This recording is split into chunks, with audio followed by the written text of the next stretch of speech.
Eu li o livro e no final de semana passado eu fui assistir ao filme A Empregada, que está viralizado. Geralmente eu nem gosto de ficar comentando tudo que é modinha. Parece que todo mundo tem algo pra falar. Mas esse assunto é muito caro pra mim, eu faço questão de falar. Principalmente porque eu vi a maioria das pessoas discutindo atuação, detalhes técnicos de roteiro, ou comparando livro e filme, que na maioria das vezes, gente, o livro sempre é melhor. Mas eu queria levantar outra bola da importância gigantesca desse tema vir à tona.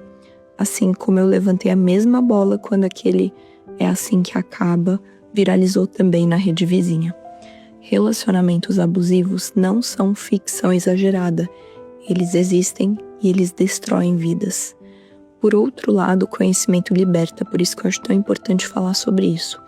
Se a gente tratasse esse tema com mais seriedade, eu não tenho dúvida de que muito mais pessoas despertariam para não viverem essa que provavelmente está no top 3 piores experiências no mundo de quem já teve um relacionamento abusivo, como é o meu caso. Eu vou ser muito sincera, se eu tivesse lido esse livro ou visto esse filme, antes de ter vivido um relacionamento abusivo na minha vida, eu provavelmente pensaria coisas como: isso aí é muito exagerado, isso não acontece na vida real. Ou então, nossa, se acontece, quem se coloca nessa situação? Por que não sai? Que mulher burra. Até eu viver um relacionamento abusivo na minha própria pele e ficar chocada porque eu me considerava uma mulher minimamente forte, uma mulher minimamente independente, uma mulher minimamente esperta. Então, eu fiquei chocada quando eu vivi isso, por descobrir que isso é muito mais comum do que a gente imagina. E também fiquei chocada com a crueldade da manipulação, que é muito mais forte do que a inocência de uma pessoa desprovida e despreparada, desprovida da consciência do que é uma personalidade transtornada, do que é um desvio de caráter. Então, relacionamentos abusivos, eles acontecem com muito mais frequência do que a gente imagina. Quando eu vivi e eu resolvi expor na internet com o objetivo de alertar mulheres ou de mostrar que é possível sair, eu fiquei muito de cara com a quantidade de depoimento que eu recebi. Então, para quem não sabe, a história do livro, do filme, gira em torno de um homem com desvio de caráter, criado por uma mãe psicopata, e também ele acaba desenvolvendo, a psicopatia, e ele desenvolve essa habilidade impressionante de sedução e de manipulação. Então, aí está o primeiro ponto cruel dessa dinâmica. Pessoas narcisistas e psicopatas, eles costumam parecer príncipes encantados. Eles são atentos a tudo de detalhe que você dá na sua vida. Então parece que é aquele cara que, nossa, reparou em você. Eles são intensos, eles se mostram apaixonados, envolventes. Eles têm uma copy altamente sedutora. E justamente por eles não se envolverem emocionalmente de verdade, eles acabam se tornando mestres na manipulação. Do outro lado estão as mulheres, na maioria das vezes é mulher, tá? Mas pode ser outra dinâmica, mas enfim. Do outro lado, do lado da vítima, tá? As pessoas emocionalmente fragilizadas que acabam presas nessa dinâmica de dependência emocional, confusão, culpa e medo. Então, se você sente isso no seu relacionamento, esses sintomas, confusão de quem tá certo e quem tá errado, culpa e medo, você pisa em ovos no seu relacionamento, altamente provável que você tá num relacionamento tóxico. Tirando a parte da violência física, pelo menos tirando a parte da violência física mais intensa, eu vivi exatamente isso. Um relacionamento muito intenso que surgiu do dia pra noite na minha vida, num momento que eu tava emocionalmente fragilizada. Tinha acabado de pedir demissão do CLT, tinha acabado de começar a empreender e tinha acabado de terminar um relacionamento muito longo. E aí apareceu um príncipe encantado, apaixonado, me prometendo um conto de fadas interessante, culto, conversa boa. E aí começou a minha história. O que eu vivi? O relacionamento abusivo, ele é o oposto da paz. Ele é céu e inferno. Às vezes, no mesmo dia, você vive esses dois extremos. Esse manipulador, ele cria essa dinâmica justamente como mecanismo de desestabilização emocional da outra parte. Então, o que começa como um conto de fadas para fisgar, para apaixonar a outra parte, rapidamente se transforma em mentira, manipulação, ciúmes doentio, cobrança excessiva. Eu vivi, né? Cobrança excessiva pela magreza. Igual aparece no filme o cara olhando a raiz da mulher, comigo era a unha em dia, controle excessivo de roupas, de horários, de companhias, de falas, até outras situações presentes no filme, como medicação de psicóticos. E talvez o mais chocante de tudo tenha sido perceber que depois que eu vivi, e aí eu fui estudar, eu li no Google a descrição exata do que eu tinha vivido. Ou seja, o que te parece uma história pessoal, única, íntima, na verdade é um padrão, nomeado, explicado e repetido milhares de vezes por todos aqueles que compartilham esses diagnósticos similares, né, de psicopatia, sociopatia, narcisismo e outros transtornos de personalidade. Aqui, portanto, entra a primeira bola que eu queria levantar, que conhecimento liberta. Para todas as áreas da vida, no relacionamento não é diferente. Então é importante que a gente valorize esse conhecimento, tanto de nós mesmos, para a gente encontrar as nossas brechas de carência, de traumas e de inseguranças, que são prato cheio para atrair gente com transtorno de personalidade. Fraqueza emocional para esse tipo de gente é tipo sangue para tubarão, sabe? Você se machuca no mar e o tubarão fareja o sangue de longe.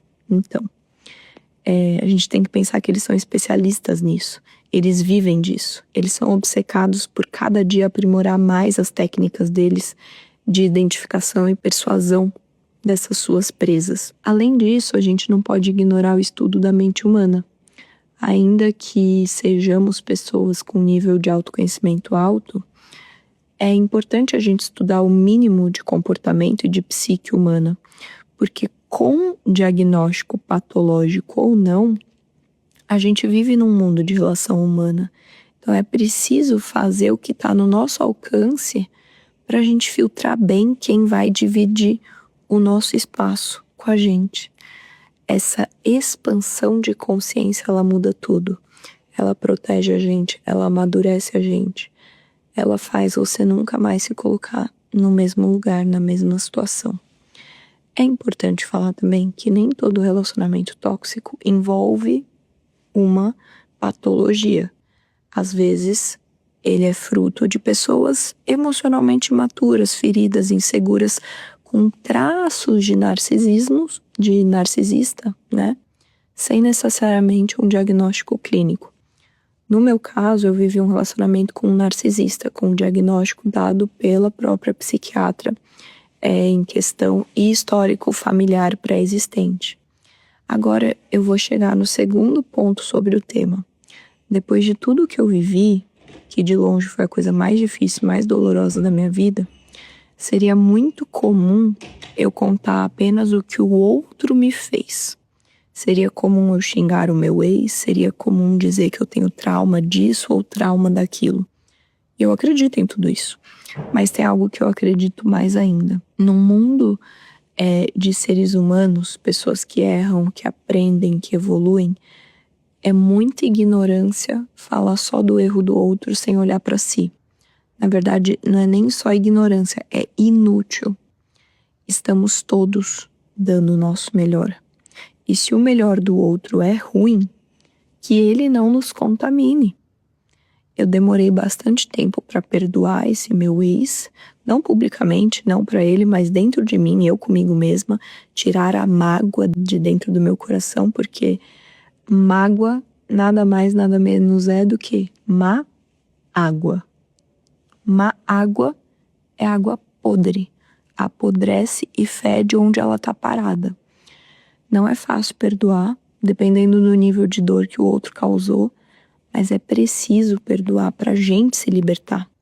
E o pensamento que me fez perdoar foi simplesmente ser muito honesta com a pergunta que eu me fiz, que era: será que no contexto dele, o histórico dele, a família que ele teve, assim como no filme, eu, Betina, estaria me saindo melhor? No filme, a mãe do cara é sociopata. Ele herdou isso. Quando se trata de transtornos psicológicos, a psicologia e a psiquiatria, elas trabalham com o modelo biopsicossocial, ou seja, existe a herança que causa predisposição e aí o ambiente vai ativar ou não essa predisposição. Alguns transtornos, eles têm essa hereditariedade moderada a alta, como o transtorno da personalidade antissocial, o narcisismo e o borderline. No caso do meu ex, foi hereditário. O contexto familiar era muito triste, muito pesada a história da família. Ou seja, eu me perguntava, será que eu, que mesmo vindo de um lar cheio de amor, tenho meus graves defeitos, será que eu, no lugar dele, com a família dele, estaria me saindo melhor? E essa é a bola que eu quero levantar. A utilidade tá em a gente se munir de auto e conhecimento humano para a gente ganhar consciência sobre os riscos relacionais desse mundo e depois disso, tendo vivido isso ou não, a gente se responsabilizar por perdoar e por a gente melhorar para não viver mais isso, para não atrair mais isso. Você não é culpada por estar ou por ter vivido um relacionamento abusivo, mas nós somos responsáveis por curar o padrão que nos levou até ele. Então, as pessoas e as situações, elas surgem como uma oportunidade de revelação de quem a gente é, de onde a gente está ferido e onde a gente pode, onde a gente tem a oportunidade de crescer. Enquanto a gente se vitimiza e aponta o dedo, a gente perde a maior oportunidade de todas, que é a nossa própria evolução. Então, nem todo mundo sabe, mas a minha relação de profunda paixão pelo Ceará tem muito a ver com a minha história. Eu ia me casar lá. E eu desisti desse relacionamento 2 meses antes dessa festa. Eu poderia nunca mais pisar lá, ter trauma de lá.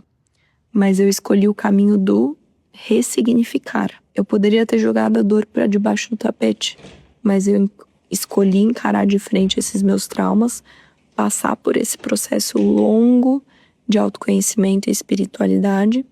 E hoje eu sou apaixonada pela minha história, pela minha superação, pela minha história que é imperfeita, cheia de altos e baixos, da forma como ela é, mas muito real e com muita coragem. Então, cuidado para não estar mantendo um relacionamento abusivo com você mesma, se vitimizando, se diminuindo, continuando no lugar da dor, sem trazer utilidade para essa dor.